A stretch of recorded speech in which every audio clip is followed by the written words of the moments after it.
ఈరోజు మంత్రబలంలో మనం చూస్తూ ఉన్నాం. సాధారణంగా మనకు అద్వితీయమైనటువంటి ఏదో దైవ సంబంధమైనటువంటి శక్తి మనపైన ప్రసరించి మానవ జీవితాలు వృద్ధి పొందుతున్నాయని గమనించాలి. ఎందుకంటే ప్రతి జీవికి నారు నీరు అనేటటువంటిది ప్రధానం. ఇక్కడ నారు నీరు అనగానే దైవం ప్రాణం పోస్తుంది. ప్రాణం వృద్ధి చెందటానికి సంబంధించినటువంటి వనరు కూడా దైవమే చూస్తుంది. దాన్ని అందుకోవాలంతే మనం. కానీ ఈవేళ సమాజంలో ప్రతివారు ఎదటివారి యొక్క వనరు గురించి చూస్తున్నారంతే.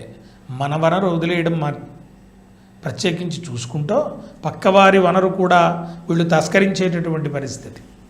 చూసారా విచిత్రం? దైవం ఎంతవరకు ఇచ్చిందో మనకు అంతవరకు ఇచ్చేస్తుందండి. ఆ ఇచ్చిన దాన్ని సద్వినియోగం చేసుకోవడం మానేసి పక్కవారిది కూడా మనమే తీసేసుకోవాలనేటువంటి పరిస్థితి ఈరోజు సమాజంలో గమనిస్తున్నాం మనం. అందువల్ల దీర్ఘకాలికమైనటువంటి అనారోగ్యాలు వచ్చేటటువంటి ప్రమాదం సనాతన ధర్మం ఎప్పుడో చెప్పేసింది. నీ గురించి నువ్వు చూసుకో, సమాజంలో ఏదైనా అభ్యున్నతికి పాటుపడు. రెండు విషయాలు చెప్పింది. సనాతనాన్ని విడిచిపెట్టేసి ఏదో మనం పై పోకడలకు పోయి ఇబ్బంది, శారీరకంగా, ఆరోగ్యపరంగా, ఐశ్వర్యపరంగా, కుటుంబపరంగా అనేకమైన ఇబ్బందులను చుట్టుముట్టేసి దానిలో తలమునకలై విషక్రిమిన్యాయన జీవామ్యహం, విషంలో క్రిమి ఎలా బతుకుతుందో అలా బతికేస్తున్నాం మనం. అందువల్ల ఈవేళ ఏదైనా అద్వితీయమైనటువంటి శక్తి మనం చేసినటువంటి అనేక పొరపాట్లు మానవ జీవితంలో మీరు నేను అందరం సహజంగా చేస్తూ ఉంటాం. సహజమైపోయింది తప్పు చేయడం అనేది. దానిని మనం జీవితంలో అభ్యాసంగా అయినటువంటి తప్పును సరిదిద్దుకోవడానికి, తప్పు సరిదిద్దుకోవడము, ఆత్మవిమర్శ చేసుకోవడము గొప్పదైనటువంటి విషయం అండి. పునరావృత్తి అంటే మళ్ళా పునఃపునః దాన్ని చేయకుండా ఉండడం కోసం ఏదైనా ఒక గిరి గీసుకుని దానిలో మనం ఉండడం ఉత్తమం. అయ్యో ఇంక ఇలాంటి పొరపాటు చేయకూడదు స్మా, చేసేసాం, ఒకసారి చేసాం కదా అని పునఃపునః దాన్ని మళ్ళా చేయటం వలన ఇంకా లోపలికి కూరుకుపోవటమే తప్ప బయటకు వచ్చేటటువంటి పరిస్థితి ఎవరో వచ్చేదో చెయ్యరండి, మనకి మనమే. అందువల్ల మనకి మనమే అన్నప్పుడు ఏం చెయ్యాలి అంటే మంత్రబలం మీకు తోడుగా ఉంటుంది. ఈరోజు మంత్రబలంలో హస్తా నక్షత్రం 4 పాదముల వారికి కూడా ఏం చేస్తే విద్యాభివృద్ధి కలుగుతుంది. విద్య అనగానే అదేదో చదువుకుని పిల్లలది అనుకోకండి. జ్ఞానవృద్ధి. విద్య అనగానే జ్ఞానమే. చాలాసార్లు చెబుతూనే ఉంటాను, మీరు వింటూనే ఉండాలి. ఎందుకంటే కుటుంబం బాగుంటే నేను బాగుంటాను, నేను బాగుంటే సమస్తం బాగుంటుంది. అంటే నేను బాగుంటే సమస్తం బాగుండడం అంటే నేనే బాగుండడం కాదండి. ఇక్కడ మన సమాజం అంతా బాగుంటుంది. ఏమండి, మన సమాజం బాగుండడం గురించి చాలా అద్భుతమైనటువంటి విషయములను మీకు అందించడానికి నాకు అవకాశం ఉంది. అందువల్ల మనందరం పంచుకోవటానికి వేళ హస్తా నక్షత్రము 4 పాదముల వారు కూడా జ్ఞానవృద్ధికి అంటే సద్యకాలమునకు ఏం చేస్తే మంచిదో చూడండి. ఉదాహరణ చెప్పాలంటే ఏదైనా ఒక ప్రయత్నం చేసి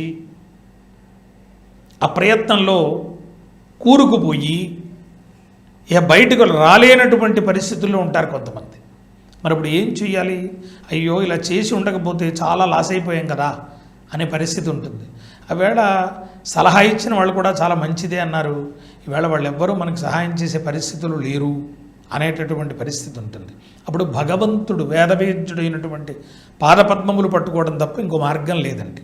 అది ముందే పట్టుకుంటే తప్పు చెయ్యనివ్వదు, తప్పుడు మాటలు మాట్లాడనివ్వదు, తప్పుగా ప్రవర్తించనివ్వదు, దైవానుగ్రహం దొరుకుతుంది.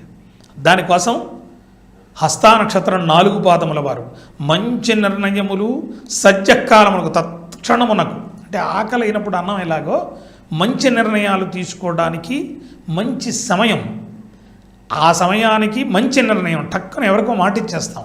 మాట పోషించుకోవడానికి ఎంతో ప్రయత్నం. ఏమండి, ఆ మాట ఇచ్చేటప్పుడు కూడా చక్కని ధారణతోటి ఇవ్వగలగడం. అయ్యా నేను పలానా సమయానికి మీకు ఇది చెయ్యగలను నేను అని చెప్పగలిగినటువంటి శక్తిని ఈ మంత్రం ఇస్తుంది మీకు. ఏమండి, శ్రీ అక్షీభ్యాం నమః అద్భుతమైనటువంటి మంత్రం అండి ఇది. మీరు సాధన చేస్తే దీని నుంచి ఎంతైనా తీసుకోవచ్చు. ఎలా అంటే మనస్సుకు సంబంధించినటువంటి ధారణ, ఇది విద్యార్థులకు చాలా బాగా ఉపయోగపడుతుంది. విద్యార్జనలో ఉండినటువంటి వాళ్లకు పుస్తకాలు చదువుతూ ఉంటారు, అపారంగా చదివిన తర్వాత వాళ్ళకి జ్ఞాపకం ఉండకపోవచ్చు, లేకపోతే ఇబ్బంది పడుతూ ఉండొచ్చు. పరీక్షా సమయంలో వాళ్ళు సరైనటువంటి గ్రోత్ సాధించలేకపోవచ్చు. ఈ పరిస్థితుల్లో ఉండేటటువంటి వాళ్ళకు, లేదా పెట్టుబడులు పెట్టే సమయంలో, లేదా ఏదైనా ఒకరికి సహాయం చేసే సమయంలో మీ జీవితంలో వచ్చేటటువంటి ఒడిదుడుకులు దూరంగా వెళ్ళిపోవటానికి ఈ మంత్రము చాలా ఉపయుక్తము. మరొకసారి చెబుతున్నాను. శ్రీ అక్షీభ్యాం నమః. ఈ మంత్రాన్ని చక్కగా మంచి రోజులలో, అంటే మనం మంచిగా ఉండాలి, ఏ విధమైనటువంటి శారీరక విషయములలోనూ కూడా త్రిరాత్ర దీక్షలు ఉండకూడదు,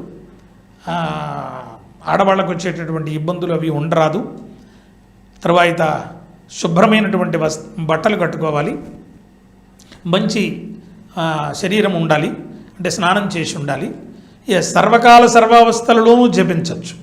అలా ఈ మంత్రాన్ని జపించటం వలన మీకు మంచి ఫలితములు, మంచి నిర్ణయములు, మంచి జ్ఞానము, అంటే జ్ఞానంలో కూడా సమయమున పొందేటటువంటి జ్ఞానం.